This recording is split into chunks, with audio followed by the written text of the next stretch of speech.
Então, também vou tentar tocar aqui. É um caso multifatorial, simples. E se vocês tiverem alguma dúvida, qualquer coisa é só falar. Essa paciente me procurou em janeiro de 23. É uma paciente que já tinha passado através do instituto, então eu não tive acesso a esse prontuário, tá? Mas é um casal que já estava acima do peso e, na verdade, ganhou mais peso quando apareceu para mim ali no exclusivo, no Prime do Girassol.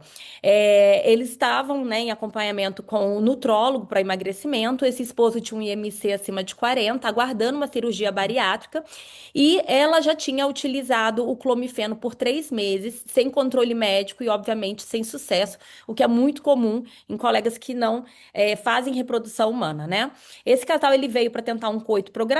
Eu conversei sobre a questão da obesidade, do peso, né, sobre a fertilidade de ambos, e tentei trazer para a mente deles essa preocupação de que a gente não teria um sucesso muito significativo se eles não melhorassem esse estilo de vida. Solicitei os exames atualizados. Então, em março, 2 meses depois, eles voltam já desejosos de inseminação intrauterina. Eu tinha solicitado, dentro da pesquisa, a atualização dos exames de sangue, sorologia, a parte de nutrientes, hormonais. Eu sempre gosto de avaliar, né? Porque ela tinha um ciclo um pouco bagunçado e volumoso, descartar a possibilidade de endometriose, porque dentro dessa área a gente encontra pacientes que, inclusive, não são ricas de sintomas, mas muitas vezes têm o diagnóstico de endometriose somente. A esterossalpingografia, e eu já tinha introduzido o glifage 1 grama a dia, dieta e atividade física. Ela já tinha perdido algumas medidas, tinha uma intolerância à lactose, e o parceiro já estava marcado para fazer a cirurgia bariátrica em março desse ano. Então, fiquei de aguardar esses exames, conversei sobre as taxas de sucesso da inseminação, aumentei o glifage, né? Ele pode chegar até 2 gramas dia quando a paciente tolera, introduzi o Folifem, que na verdade é o minoxidil com metilfolato, porque ela tinha um padrão de SOP, né, associado à resistência insulínica e obesidade, um probiótico, e prescrevi vitamina D, 600 mil e B12 intramuscular. Eu uso bastante injetáveis. Em maio, o casal retornou após bariátrica. O esposo já tinha perdido 35 quilos, a paciente 7 quilos, mas estava em 2 meses em amenorreia. A ressonância de pelve era um útero de volume normal, uma zona juncional mantida, mas havia um espessamento retrocervical e de ligamentos útero-sacros, além de uma estria retrátil na aderência ao reto. Então, ela tinha uma endometriose. A esterossalpingografia era uma cavidade normal, as trompas já eram tortuosas e noveladas, mas eram pérvias com cotê positivo.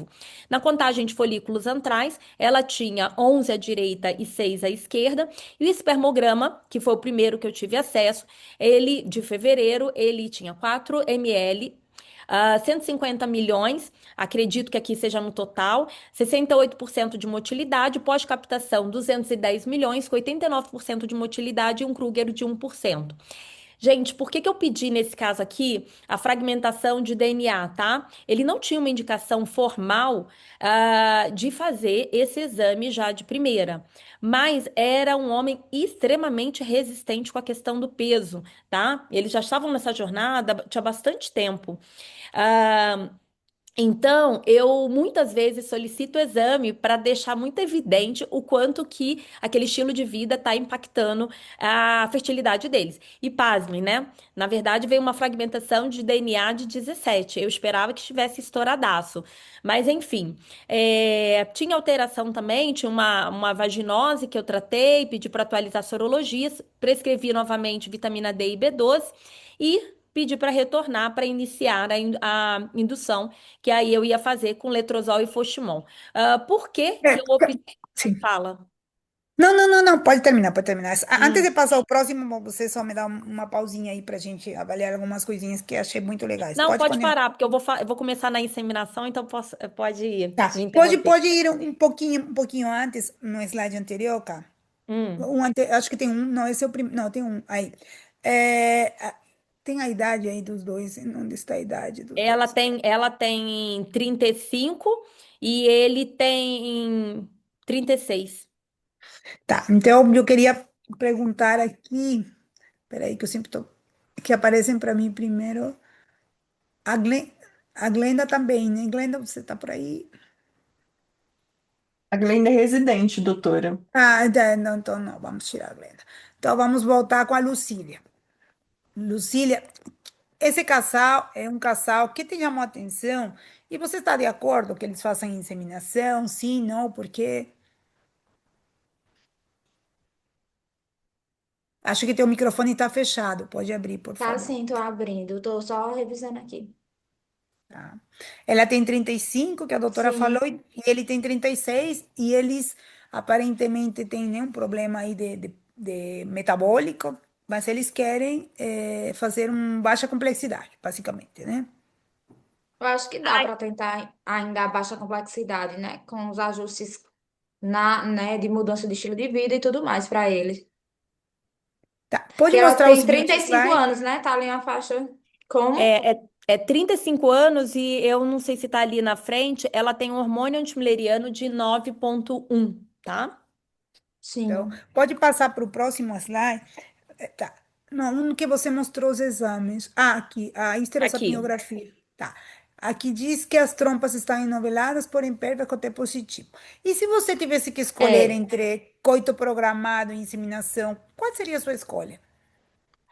Considerando essas trompas, aí já a gente já fica mais receosa em relação à baixa complexidade, né? Que apesar de pérvias, elas estão enoveladas, então a gente tem uma chance maior de uma gestação ectópica. Então, E aí? E aí, Juliana, você também faria baixa complexidade? Você falaria, não, não dá. Acho que primeiro alinhar a expectativa do casal, porque ela já usou clomifeno por um tempo, então acho que na teoria eles já fizeram coito programado por um tempo, né? E eu acho que se em questão financeira eles não puderem ir direto para FIV, eu acho que eu tentaria inseminação, mas falaria das chances maiores com FIV. Tá. Dariane, quais seriam as indicações de inseminação que você conhece, assim, que você acha que vale a pena indicar? Você, é um caso que você indicaria? Se eles tivessem todas as condições, você iria para a FIB e se eles quiserem fazer? Ah, doutora, qual é o caminho mais rápido para gente?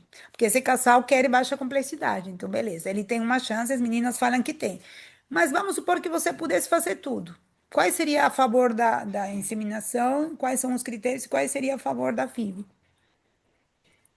Eu acho que a FIV, pela alteração das trompas dela ali, né?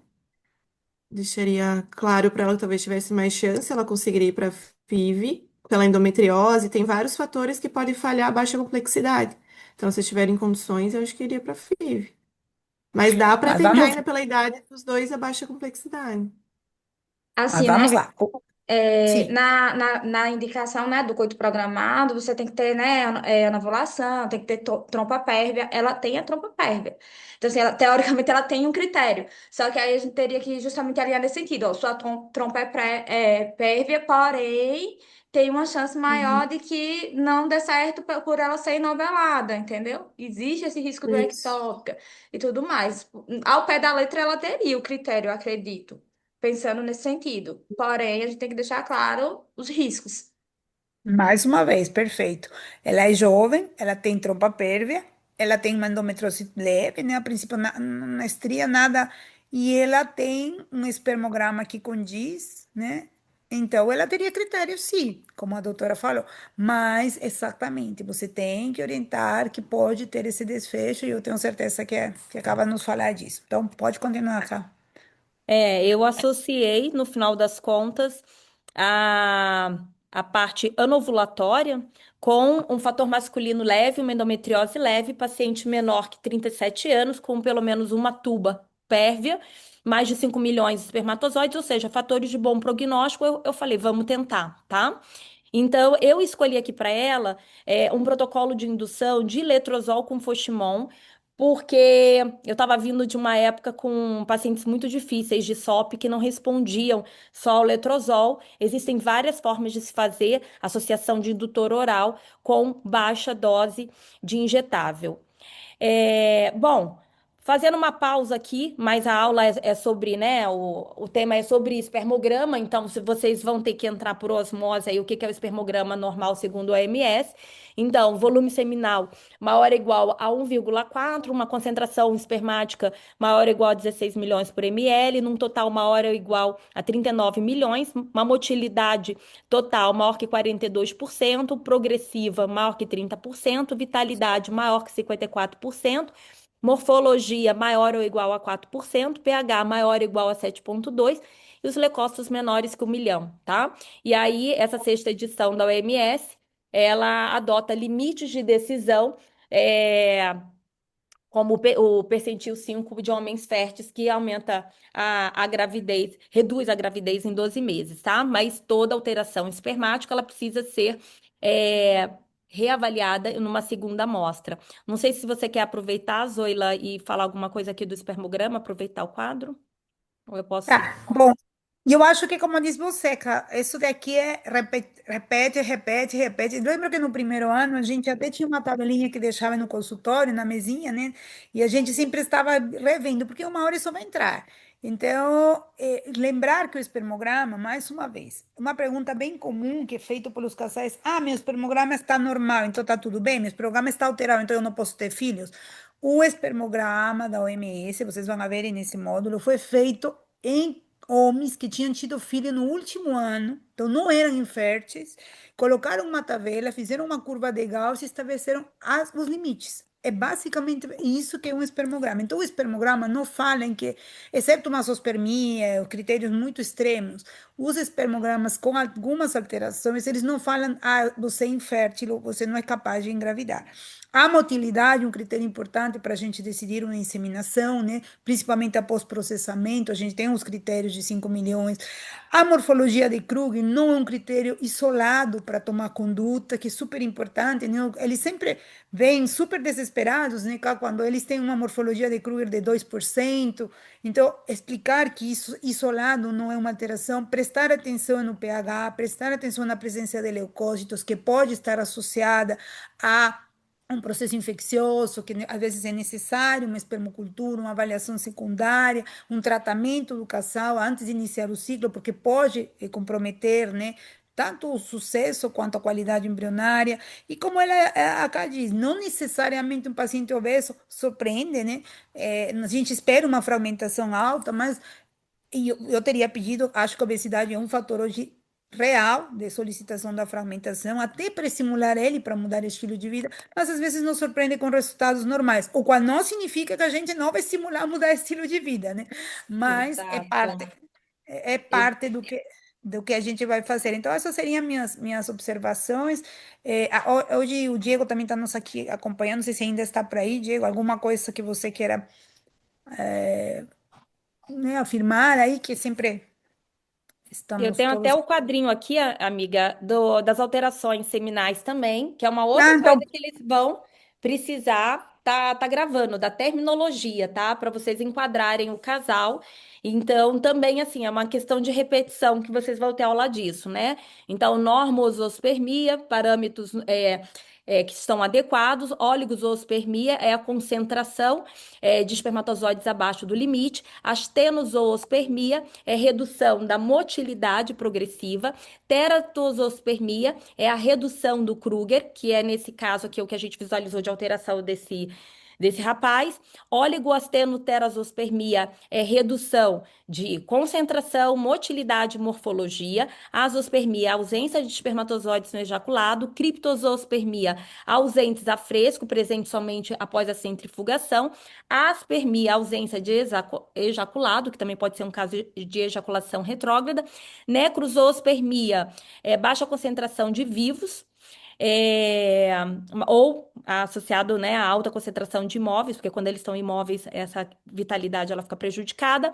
Leucospermia é o leucócitos acima do limiar e hemospermia, presença de hemácias no ejaculado. E só aqui para a gente considerar, como é um caso de teratozoospermia, eu coloquei aqui, também posso dividir com vocês, as causas, tá? E as principais, gente, que a gente tem, a anatômica, é a varicocele, as inflamatórias infecciosas, ou seja, as ISTs, epidermite, prostatite, estresse oxidativo, né? Então a gente sabe o quanto que a obesidade traz o impacto disso, mas que também ah, o tabagismo, infecções, fatores ambientais, hábito de vida, incluindo não só o tabagismo, mas como o álcool excessivo, os anabolizantes, as drogas recreativas, as metabólicas, que é também, de novo, nesse caso, obesidade, síndrome metabólica, diabetes. Temperatura testicular elevada, alterações endócrinas como hipogonadismo, hiperprolactinemia e disfunções da tireoide, uso de testosterona exógena, radioterapia, quimioterapia, imunossupressores, idade paterna avançada e chegamos àqueles casos também que são idiopáticos, que não há causa identificável mesmo após a avaliação completa. Aí, se você quiser considerar alguma coisa aí, Suela. Nossa, acho que está super completo e eu acho que podem. Depois, se você pudesse até compartilhar no grupo, cá, porque eu acho que são coisinhas que ajudam demais para eles Sim. fazerem, né? Para eles conseguirem. Não, pode seguir em frente. Tá bom. Então, ó, essa paciente acabou vindo em julho. Ela estava com atraso menstrual. Esse esposo já tinha perdido 42 quilos. No exame de sangue dela, a sorologia estava ok. Tinha um TSH de 2,9 com T4 normal, uma B12 baixa de 2,28, uma vitamina D boa, uma ferritina limítrofe de 58. Tinha os PCRs negativos, a cultura vaginal deu Enterococcus fecalis positivo. No sangue do esposo, a gente tinha a avaliação de somente a vitamina D baixa. O ultrassom mostrava alguns cistos endocervicais, o ovário de padrão SOP. Então, o que que eu fiz? Prescrevi levofloxacina de 5 dias para esse enterococcus, dei um cheirinho de Puran, né, que a gente sempre quer uma meta de um TSH optimizando a função tiroidiana e o padrão ovulatório e até de implantação menor do que 2,5. Prescrevi reposição de vitamina B12 para ela, vitamina D para o esposo e reavaliação. E aí aqui tá, ó, o hormônio antimileriano, como eu falei para vocês, de 9,1, muito característico aí de quem tem ovário policístico. Fez troca da medicação psiquiátrica para sertralina, em uso de Folifeme, Puran 25, Citoneurin, um TSH que caiu para 1,7, ficou bonito. Enterococcus permaneceu, e aí eu entrei com ampicilina para ela, e a gente ia finalmente começar o estímulo para inseminação. Bom, a paciente voltou, então, para a gente começar. Aqui estava tudo bonitinho com as medicações. Optei, então, por essa indução com o uso do letrozol do terceiro ao sétimo dia e o uso do Fostimon em conjunto com trigger com Choriomon. Paciente aqui novamente voltou ainda em amenorreia. Eu fiz do Faston para ela de 12 em 12 horas durante 10 dias para provocar um sangramento e um início do ciclo. E aqui está a nossa inseminação, tá? Então, aqui, se vocês conseguem ver, eu peguei o original. Então, eu entrei com o letrozol do terceiro ao sétimo dia. Já introduzi a partir do terceiro o uso de Fostimon e o baixa dose de 75 também, de maneira diária. No sétimo dia que eu vi, só tinha folículos antrais. 3 à direita e 5 à esquerda com endométrio de 0,37. Mantive, então, somente o Fostimon em baixa dose. Depois, no ovário direito, a gente tinha um de 13,5 no 10º dia. E do 12º dia, na verdade, quem despontou com folículo dominante foi o ovário esquerdo de 18,5, já com endométrio de 0,72. E foi quando eu disparei aí o trigger. Olha, eu nem lembro por que, Zoila, você fez essa inseminação para mim. Você vê que tá aqui com o seu nome, tá? Também acho que nem Ai, você vai lembrar. Talvez eu estivesse viajando, enfim. E aí a Zoila fez para mim. Eu coloquei aqui, gente, a avaliação espermática no dia, tá? Desse processamento. 3 ml, 39 milhões por ml, com um total de 117 milhões, 70% de motilidade. E um pós-processamento que veio com 1 ml, 90 milhões e 70%. Ou seja, veio de boa qualidade. Ela falou que não teve nenhuma intercorrência. Aí eu fiz, né? Foi sugerido a suplementação com baixa dose de utorgestan, de fase lútea, 400, 200, 200, e foi entregue o beta. Alguma consideração aí? Eu não sei se você vai lembrar desse caso.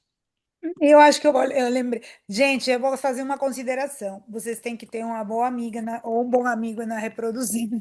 Isso é fundamental.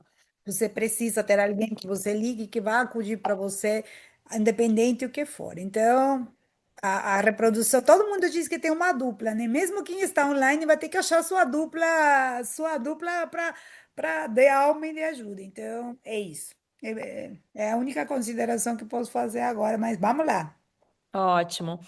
Eu acho Aí, importante infelizmente, isso que a, viu, só um momento. Eu acho importante isso que a Zoila falou, principalmente quem está longe, né? Tá sozinho na cidade aí, é bom ter alguém para te apoiar também, né? Porque aí você, aí senão você passa a não ter vida, aumenta seu movimento, passa a não ter vida, tá bom? Verdade. que bom que eu achei a minha. No final das contas, né? Infelizmente, esse beta ele veio negativo. O casal poderia, gente, poderia ter tentado outras vezes, poderia ter feito até 3 vezes, né? Mas na verdade, eles já estavam bastante ansiosos, já com muitos anos de infertilidade, eles pediram para seguir para FIV. Bom, paciente com hormônio antimileriano extremamente alto, com preocupação para risco de síndrome do hiperestímulo, então optei pelo protocolo mais seguro, que é o protocolo antagonista, associado com letrozol para evitar pico do estradiol, e trigger coagonista, tá? Que é tudo que está no guideline. Aí pedi para aumentar a ingesta proteica, a sorologia estava tudo bem, e aqui tá o nosso acompanhamento, tá? Então, também, como a paciente SOP, que ela já tem LH, optei pelo Fostimon, só que eu dei um cheirinho de Menopur, tá? Então, foi 150 de Fostimon, 75 de Menopur associado a 2 comprimidos dias de letrozol. No sexto dia, eu vi essa paciente, ela estava começando aí com folículos maiores. Eu tinha, inclusive, tinha o maior de 13,5. Eu tinha pedido para ela introduzir o cetrotide no dia seguinte. Ela acabou introduzindo no sexto dia, por isso que está aí. E continuamos acompanhando até o 10º dia, como vocês podem ver, que tinham inúmeros folículos aqui. 1, 2, 3, 4, 5, 6, 7, 8, 9 à direita. 1, 2, 3, 4, 5, 6, 7, 8, 9, 10, 11 à esquerda, tá? Então tava dando aí 20, tá? Um endométrio bem bonitinho. Fiz então um trigger com 2 ampolas de guanapeptil. E aí, pasmem, já tá descrito aqui, gente. Aí é muito triste quando isso acontece. A paciente ovulou. E aí, tinha acabado de ovular e a gente conseguiu pegar alguma coisa, tá? Só quem passou por isso sabe a dor do sonho do castelo desmoronar, né? A gente que sonhava tanto.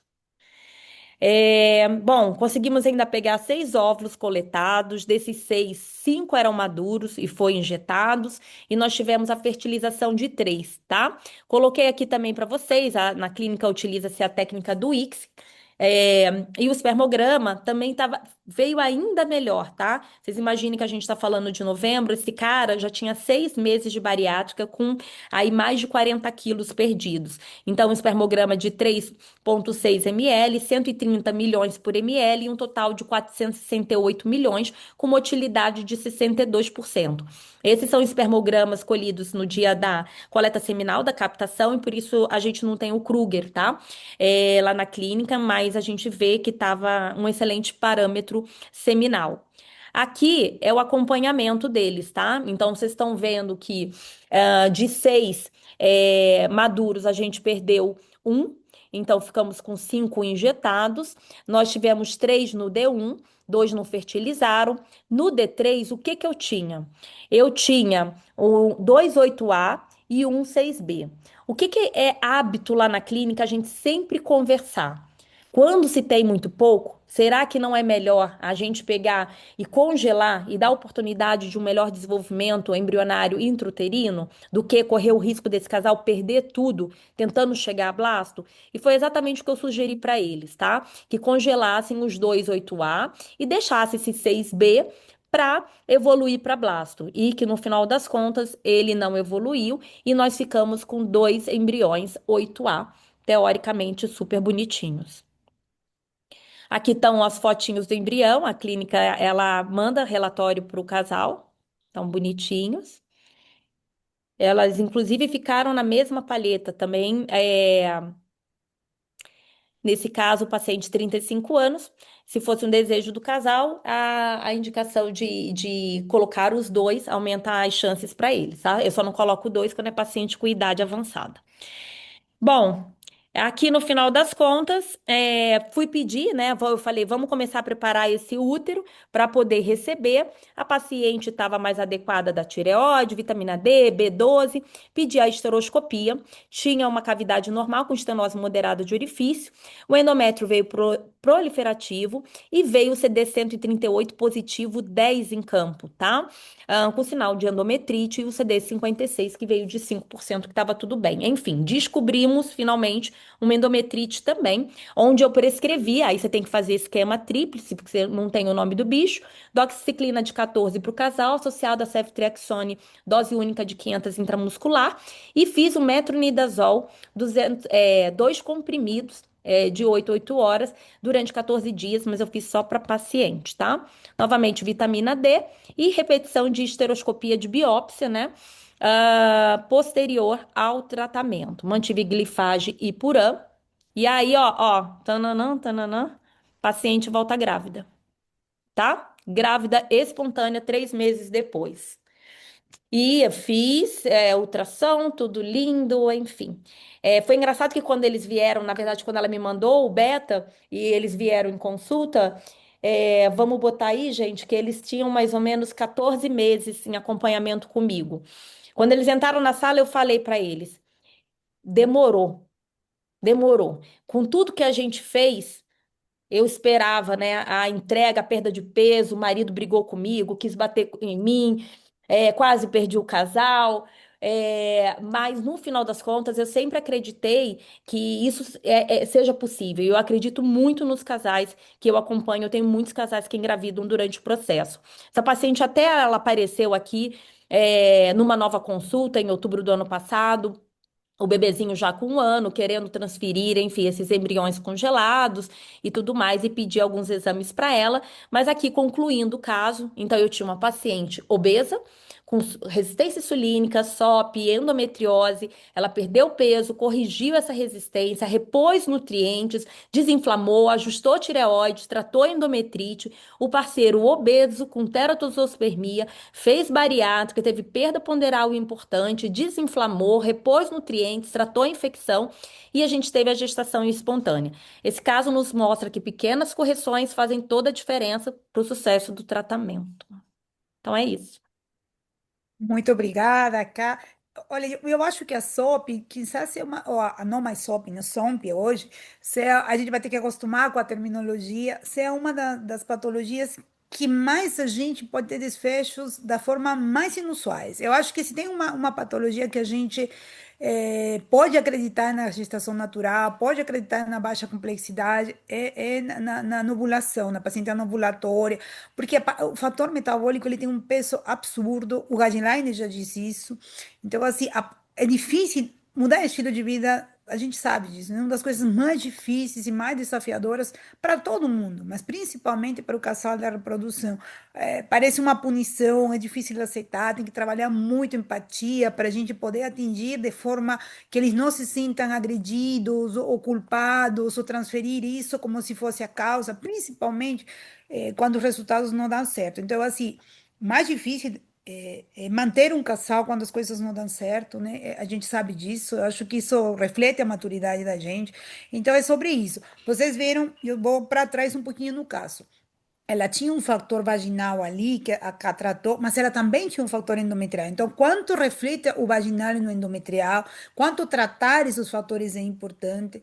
E outra coisa que eu acho assim, super interessante e super importante, a baixa complexidade. A trompa pode funcionar ou não. A baixa complexidade, às vezes, é um passo necessário quando o casal é jovem, quando ele não está pronto para uma fertilização. E nós temos que ter a sensibilidade de entender se nosso casal está pronto. E vocês veem, eles tentam uma vez, bem que não era esse caminho, e eles partem para a fertilização de uma forma tranquila, de uma forma bem resolvida. Então, não é sobre seguir, tem que ser três, não, vamos obrigar eles a fazer três. Não, mas às vezes uma inseminação, ela pode ser suficiente para eles entenderem, eles vão entendendo da dificuldade, vão aderindo mais, inclusive, às mudanças de estilo de vida, aceitam melhor uma bariátrica ou um análogo de GLP-1 hoje, né, que também é uma estratégia que, graças a Deus, vem ajudar a gente. Então, assim, SOP e metabolismo é uma associação incrível. Acho que todos nós que trabalhamos com reprodução temos um caso que a paciente engravidou no processo, porque ele foi mudar e investir em mudar, assino embaixo, é uma coisa importantíssima. Não pode ser algo banal. Às vezes você tem que ir para frente, você tem que introduzir algumas medicações. Não dá para esperar, às vezes, o endócrino. Já começo com glifagem. Depois, se ele quer alterar, ele altera, mas a gente é o primeiro, é que está dirigindo o processo. Então, é importante a gente ser firme em que mudança de estilo de vida ou intervenções, não somente é falar faz dieta, né? Eu acho que é sobre isso, é sobre dar passos, dar prazos. E é muito feliz quando a gravidez acontece, né? Alguém tem alguma pergunta sobre a parte masculina, sobre a parte. Enfim, acho que temos mais 5 minutinhos, né? Vou perguntar algumas coisinhas aqui. A obesidade, fazer bariátrica, deixa eu ver com quem. Não. Jéssica, fazer bariátrica na mulher e no homem, você acha que vai mudar a qualidade? Você acha que vai mudar a resposta? Você tem lido alguma coisa? Fazer bariátrica faz diferença? Em que parte do processo? Ou não faz? E na perda de peso, né? Faz a diferença na resistência insulínica. Tem paciente que realmente muda muito essa questão, né? Da resistência insulínica e com isso da ovulação. Tá, não, mas minha pergunta é assim: vamos supor que o paciente vem e te faz o seguinte questionamento. Bom, doutora, o paciente vem com IMC de 40. É um casal que geralmente, infelizmente, a obesidade vai no casal, né? Porque os hábitos entram para a família, né? E vê o casal como um casal da família. É um casal que os dois estão acima do peso. Pode ser que um esteja em obesidade e outro esteja em sobrepeso, mas vamos lá. E eles se perguntam, doutora, se eu fizer uma bariátrica, eu tenho uma chance que a FIV dê certo? Ou ele já fez e não deu certo? E eles se perguntam, fazer bariátrica vai mudar para ela, para mim? Alguém tem lido a respeito? Porque são perguntas do dia a dia, né, cara? Eles perguntam isso. Fazer isso, vai acontecer o quê se eu faço? Alguém tem alguma resposta? Jéssica, Juliana, Lívia? Peraí, quem mais estamos por aqui? Hum,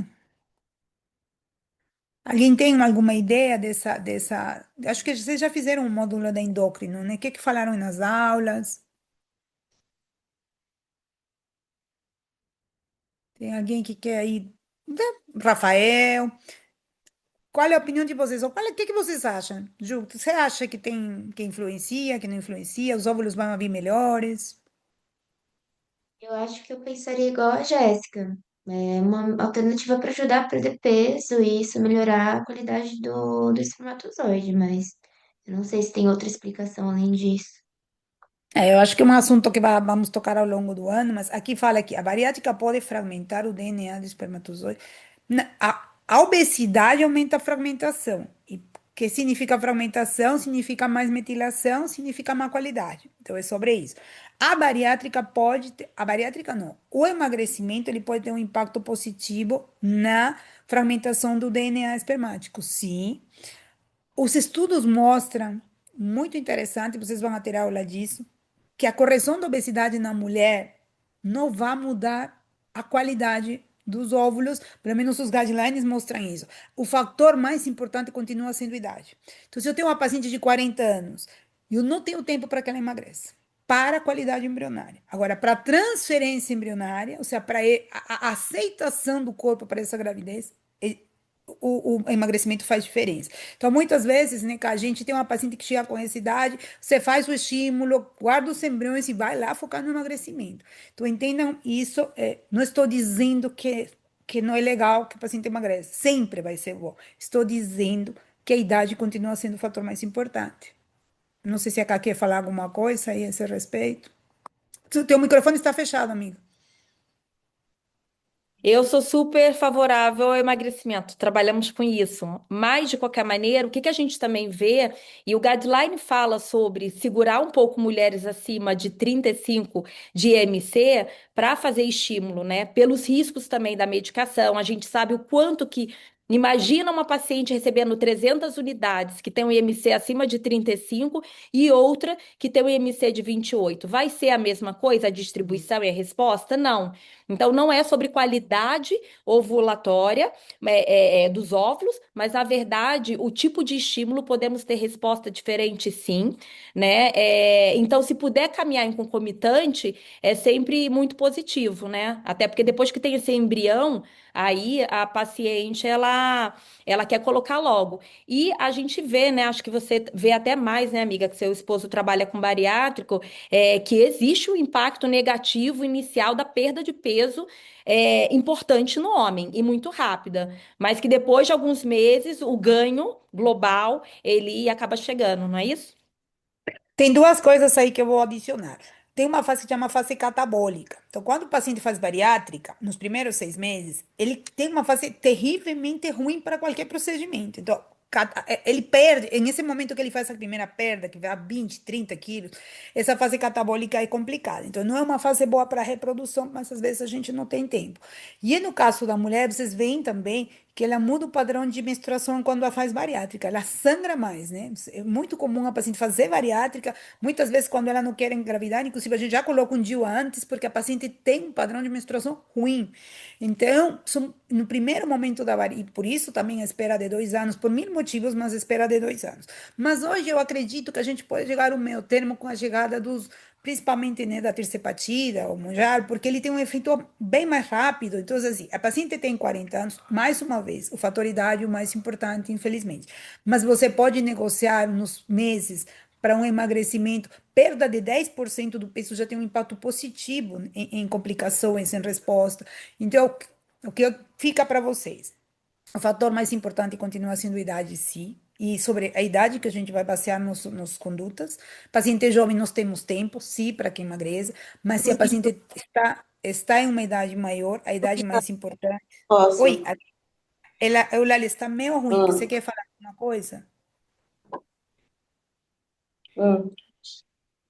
Não sei se acho que está aberto. Você conseguiu fechar? Aqui tem uma última pergunta. Bariátrica. Então, eu acho que eu respondi, né, Lívia? A bariátrica pode fragmentar. Não. É a obesidade que aumenta a Como é que ela se fragmentação. chama? Faida. Faida. Não sei. Eu acho que ela não está falando com você. Eu Sim, acho que não. doutora, eu fiz com a Alcione. Su, Ela você deu uma. consegue fechar o áudio ali? Que eu acho que ela não está vendo que está o áudio aberto. A Eulália. Gente, oficialmente 10 e Fizemos meia, nós isso. estamos entregando o seu primeiro módulo. Eu quero Está agradecer é uma mais uma vez restrição a gente, se ela que é puder para fechar o participar. áudio, eu não consigo fechar de aqui. Alguém conseguir mandar uma mensagem para ela? Eu quero agradecer aí mais uma vez a todo mundo que participou, a vocês. Espero que tenha sido proveitoso. Eu acho que a gente não coordena, mas é super interessante como cada uma trouxe um caso com abordagem diferente, e isso enriquece muito Hum. mais ainda a nossa discussão. Agradecer aí ao doutor Jorge pela confiança, enfim, mas Sim, sim, eu doutora. acredito Isso, que agora vamos receber maturação, as 4 doses, intervalo. Não e sei se o doutor depois Jorge quer falar quatro alguma coisa. horas Não, antes, eu queria dar uma mutada aí, ô fazer Sueli. Não neuroproteção. consigo, eu Não, a não Ela consigo Sueli. mutar. escreveu aí. Alguém tá com o Sugiro vídeo, o som maturação. aberto aí? É pior que vai ficar Foi, gravado, né? já foi. Ah, Ah, então. perfeito. Então, Então, queria parabenizar aí a Zoila pela condução da discussão, acho que foi bacana, acho que o pessoal aproveitou bastante, né? Acho que foi bem enriquecedor. Eu tenho tranquilidade de dizer que você tem perfeitas condições de tocar essas discussões aí. A Obrigada. Camila também fez uma bela apresentação. Eu, muito do que ela fala nem entendo, né? Muita coisa que ela fala aí de nutrição, mas sem dúvida nenhuma, a qualidade de vida é importante para às vezes essas pequenas mudanças já faz a gravidez. É como eu sempre falo, né? Fazer filho é muito fácil, né? Dá para ensinar no instantinho os protocolos, como fazer. Agora, difícil é você realmente saber de tudo isso que acontece. Você individualizar o caso, ter conhecimento e segurança para você indicar ou não indicar alguma coisa. E para isso, você só vai conseguir se você tiver essa maturidade e você atualizar constantemente. Porque hoje as pacientes, elas estão muito informadas, com informações boas e informações ruins, né? E tem muitos interesses econômicos envolvidos, tem muita gente que faz as coisas por dinheiro somente, ou laboratório que objetiva o ganho financeiro, né? Então, isso é uma coisa que você, pelo menos aqui, você tem que aprender o que é o certo. Depois da sua vida, você faz a sua vida o que você acha que é bom para você, né? Mas só falo uma coisa que é muito importante. Cuidado com a sua vida profissional, né? Principalmente hoje com as mídias sociais, volta a falar, não sou contra, mas cuidado para não se borrar, né? Muita atenção com isso, porque pode ser um retorno fácil, rápido, né? Mas você pode se comprometer, né? E uma coisa é certa, né? Quem faz medicina, primeiro, burro não é. Entendeu? Passou no vestibular, né? Vocês aí fizeram resistência, todo mundo que está aqui já fez residência, então já passou por outro crivo, né? Agora está numa especialização e as coisas demoram um tempo mesmo, né? Demora um tempo de maturação, de você chegar a ficar um bom profissional, ser reconhecido. Ter um pouquinho de pressa, tudo bem, né? Acho que é importante você ter isso na cabeça, mas volta a falar, cuidado, que a história está sendo feita e você vai colher os frutos daqui, sei lá, alguns anos, né? Alguns mais rápido, outros menos rápido, mas vamos dizer assim, vai receber, cada um recebe o que merece, né? Então, cuidado só. Mas parabéns aí, Zoila, parabéns pela condução aí e vamos agora fazer um intervalinho que a Sueli orienta aí como para que sala que vai, tá bom? Eu acho que a sua tá aí. Gente, então, se não tivesse mais alguma dúvida, mais uma vez, obrigada a todos. Eu feliz de fazer parte, né, junto com todo mundo. E é isso, deem o feedback. Olha, isso daqui tem que ser uma troca. A gente fica super feliz se vocês falam, eu gostaria que esse mês falássemos de aquilo. Se quiser mandarem no grupo ou no pessoal, olha, doutora, será que dá para abordar esse assunto? A gente coordena. Então, assim, a gente quer realmente que vocês aproveitem, que seja uma troca. Eu sei que online às vezes é mais difícil. A gente tenta manter vocês aí na atenção. A gente sabe como é difícil, né? Que a gente estarem no lugar, mas esse é nosso objetivo. Nosso objetivo é realmente que vocês aprendam bem, que vocês aprendam. Inclusive, os colegas têm a sensibilidade de trazer casos que às vezes não deu certo, ser abertos a discutir o que deu errado, o que não fizemos errado, o que aprendemos, porque é sobre isso. É uma discussão honesta, é uma discussão rica, é uma discussão que quer trazer para vocês o melhor. Então, mês que vem é um módulo que eu adoro, né? É um módulo muito especial. Então, tragam as mensagens. Quanto vocês mais tragam para a gente, mais a gente pode entregar também para vocês, tá bom?